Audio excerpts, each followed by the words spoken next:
Right, so I'm now going to record this revision quiz, which will consist of a certain amount of silence while you work out your answers.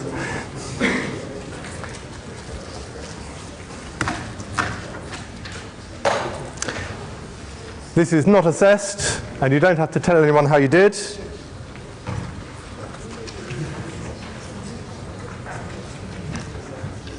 If there's time, we'll have a brief chance for questions at the end of the quiz, but I'm going to put a complete set of answers in full detail on the web.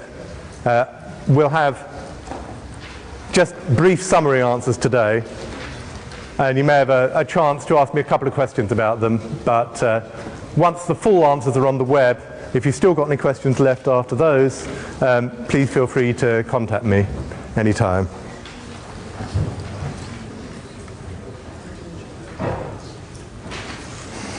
So, you don't have to justify your answers today. This is a rare exception in this module. Usually in this module you've got to justify your answers, and you've got to convince me with your justification.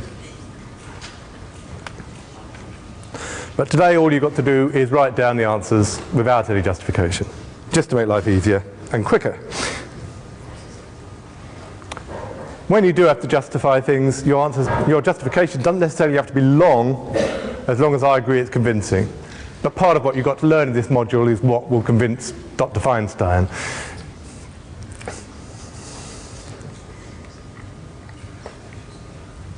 And that brings us to question 1, which is, what is the difference between a sequence and a series of real numbers? So I'll just give you a couple of minutes to think about what the difference might be.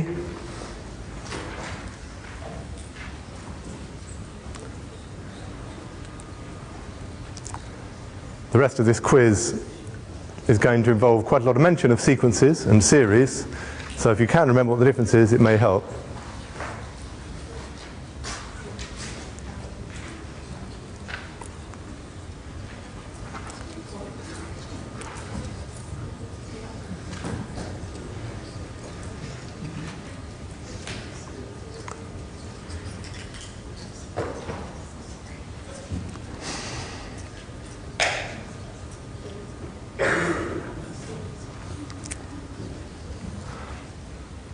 Okay, so question 2 is a question about sequences. Each part of this question, and I think there are something like 6 parts to this question, there's a particular sequence mentioned, and you have to decide whether you think it converges or diverges. And I'll give you for free that diverges just means that it doesn't converge. So diverges doesn't force it to go off in general to plus or minus infinity. It could oscillate around and it would still be called divergent, because divergent just means that it's not convergent. If you think the sequence converges, you should write down what you think the limit is. Here we go, we've got 6 of these. The first one is an easy one to get you started. It's just a sequence where xn is 1 over n. You have to decide whether it converges or diverges, and if it converges, what do you think the limit is?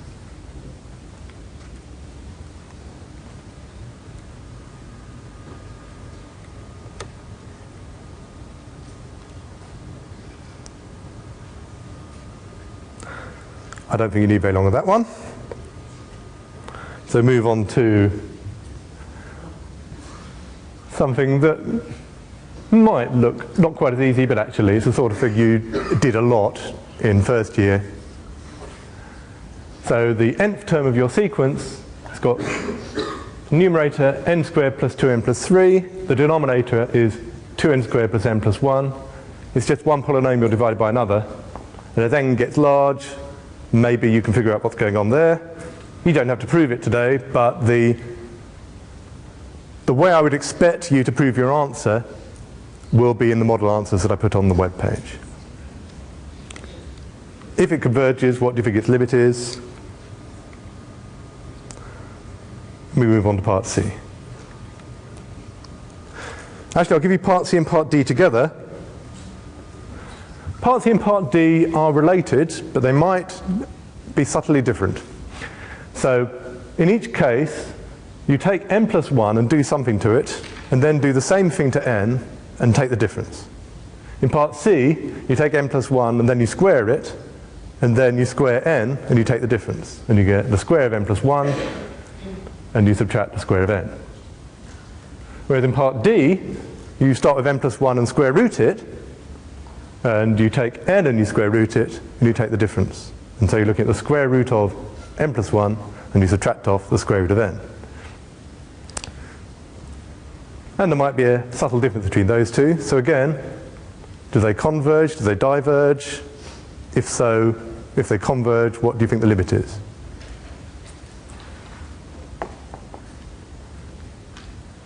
In this module, infinity doesn't count as something you can converge to. You can diverge to plus or minus infinity, but you can't converge to plus or minus infinity in this module.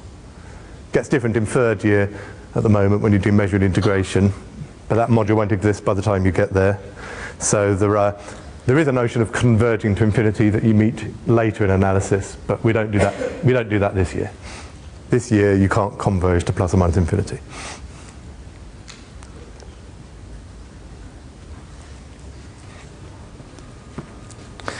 Okay.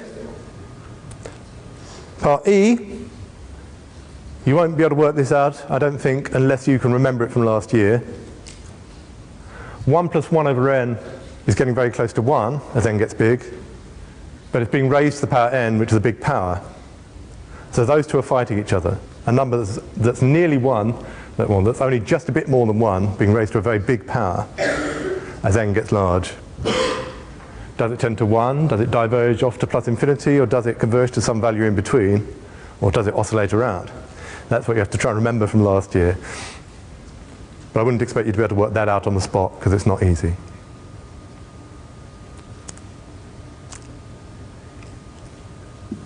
Part F. If you try this on your calculator, you'll probably get the wrong answer. So n factorial on the top, 100th power, the nth power of 100 on the bottom.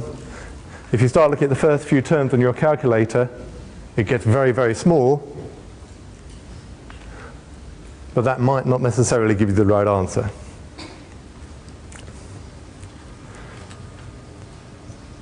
So does it converge or does it diverge? If it converges, what do you think the limit is?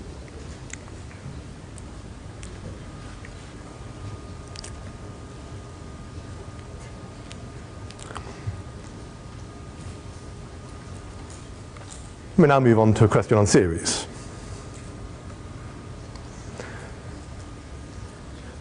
Now this time you don't have to work out what the value is.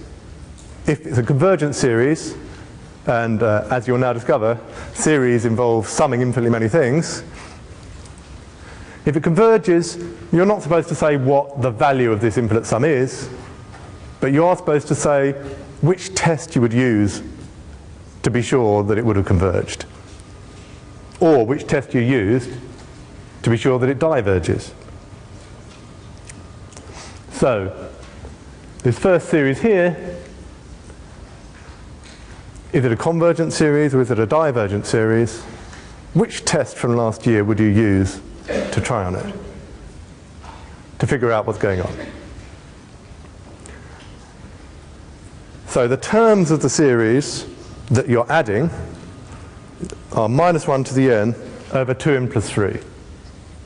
Now those terms are tending to 0, but you've got to add up infinitely many of them.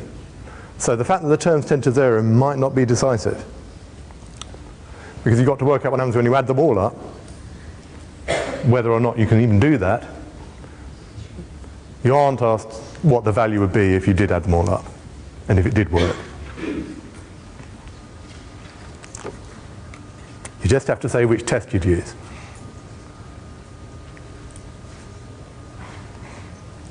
Second one then, you're summing infinitely many terms, and the terms this time are 2 on the top, 3n plus 4 on the bottom, 2 over 3n plus 4. Do you think that's a convergent series or a divergent series? Which test do you think you'd use to try to find out?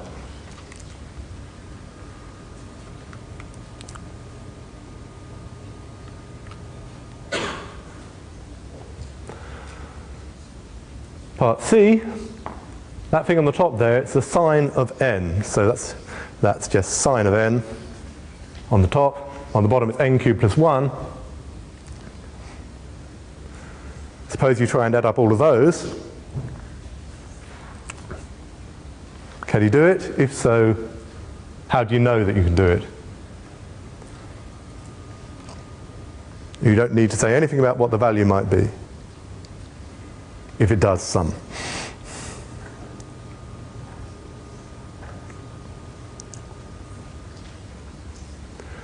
Fourth one,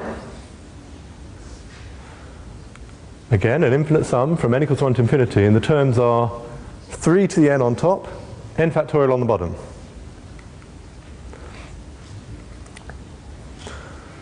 Can you add those up? Is that a convergent series? If so, how do you know?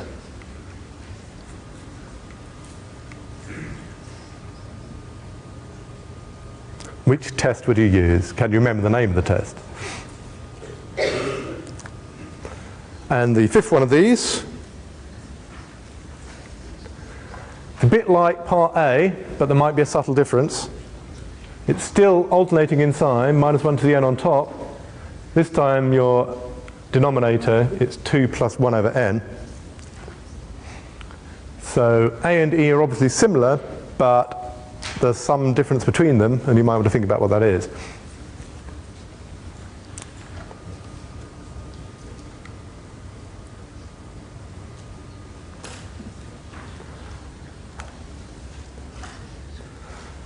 We now move on to the last question.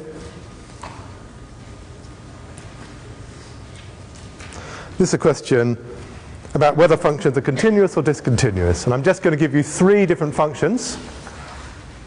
And you have to try to decide whether you think they're continuous or discontinuous. You may want to try to sketch them, though that might not be that easy in all of the cases. But at least you might have some idea of what these functions might be doing.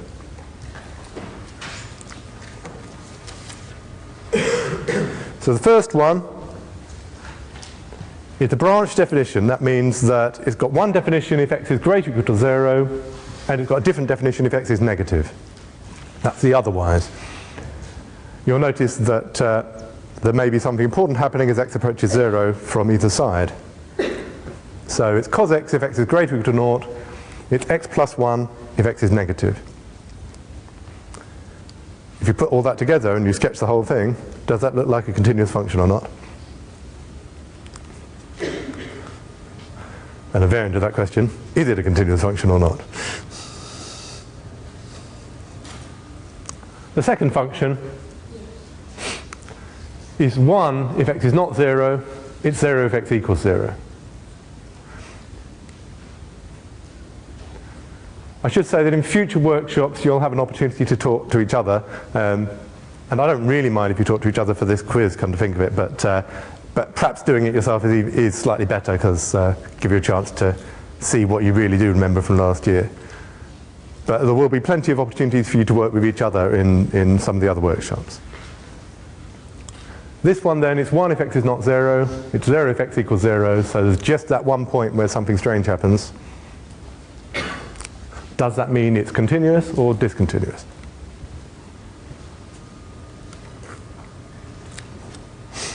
And the final question, the final part of this question, which is the last question, this function is 1 if x is 0. Everywhere else it's sine x divided by x. So you have to think about that. It seems to have a strange value when x is 0, except that maybe it's an appropriate strange value, maybe it isn't. I could have put 0, I could have said 0 instead of 1. Have I made a good choice there by making it 1? That's what you have to think about.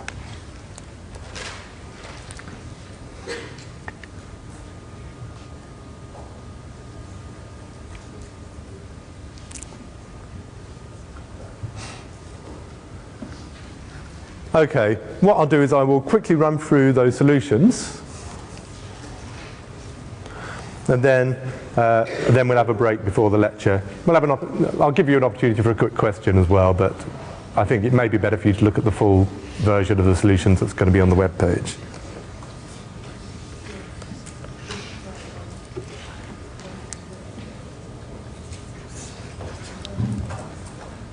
So we'll close this up.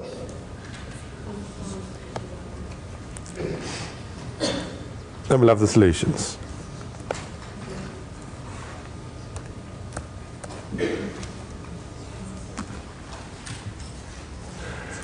What's the difference between a sequence and a series? Well, as will probably have become apparent in that quiz, in a series you've got to add all the numbers up, or try to add all the numbers up. So there are actually very strong connections between a sequence and a series. But in a sequence you're not asked necessarily to add anything up at all. In a series you're going to be trying to add up infinitely many terms. So I think the description you got in first year is that a sequence is an infinite list of numbers, but you don't necessarily have to add them. But in a series, you've got to try to add them. So you're looking at an infinite sum of terms. So of course, the terms that you're adding form a sequence. But then when you add them all up, or try to add them all up, then you've got a series.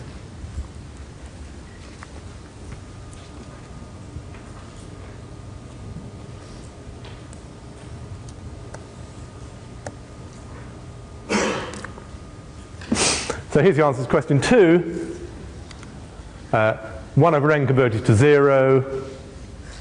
The second one, the terms n squared and 2n squared are dominating as n gets big, and so it tends to a half. But the way I'd expect you to write that out, you'll see in the model solutions. And the difference between C and D is that if you square n plus 1 and then subtract n squared, then you get some of the diverges. Whereas if you use square roots instead, you get something that tends to 0. That's not particularly easy, and might be a nice exercise for you to try to do all the details if you haven't done it. But the full version will be on the web page. Part E is too easy to try, is too hard to try and do on the spot. It happens to be a standard sequence that converges to E, and it's something that was done last year. And if you don't remember why that is, it may be worth looking at. So it doesn't tend to 1, it doesn't go off to infinity. The two things that were fighting each other actually pretty much cancel each other out, and what you get is it converges to something strictly between 1 and infinity, namely the number E. And part F, no matter what your calculator tells you about the first few terms, eventually those terms start to get really, really huge. Once n gets to 1,000,000, that can be pretty vast. So that diverges.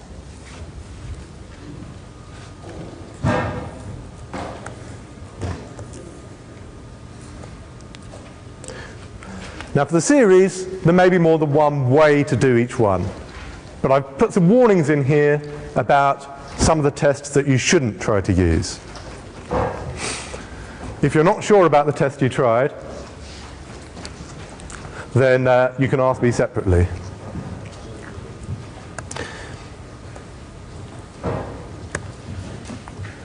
So part A converges by the alternating series test.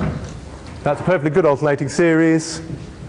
Crucial thing to notice is that the terms are tending to 0 in this one, which is different from what happens in part E.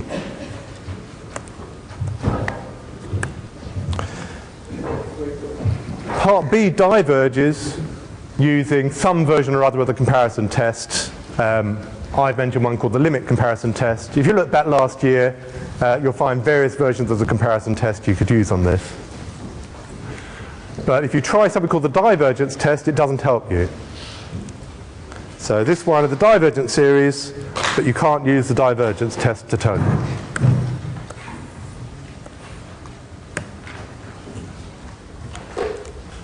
Part C, you should use a comparison test. The alternating series test isn't valid because although there are some positive terms and some negative terms, they're a bit random. The sign of n is wandering around a bit and it's not exactly alternating, so you can't use the alternating series test here.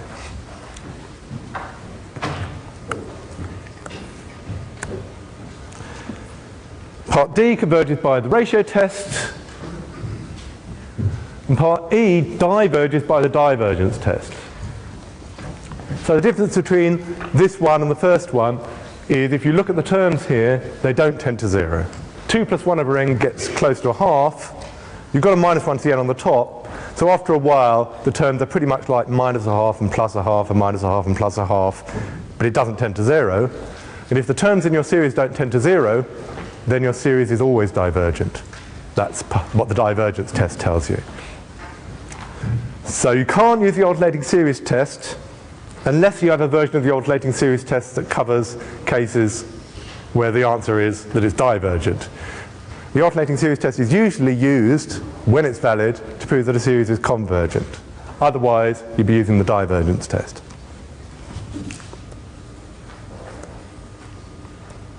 And for the last question, the functions f and h were continuous, but the one in the middle was discontinuous. And again, there'll be more details on that in the model answers.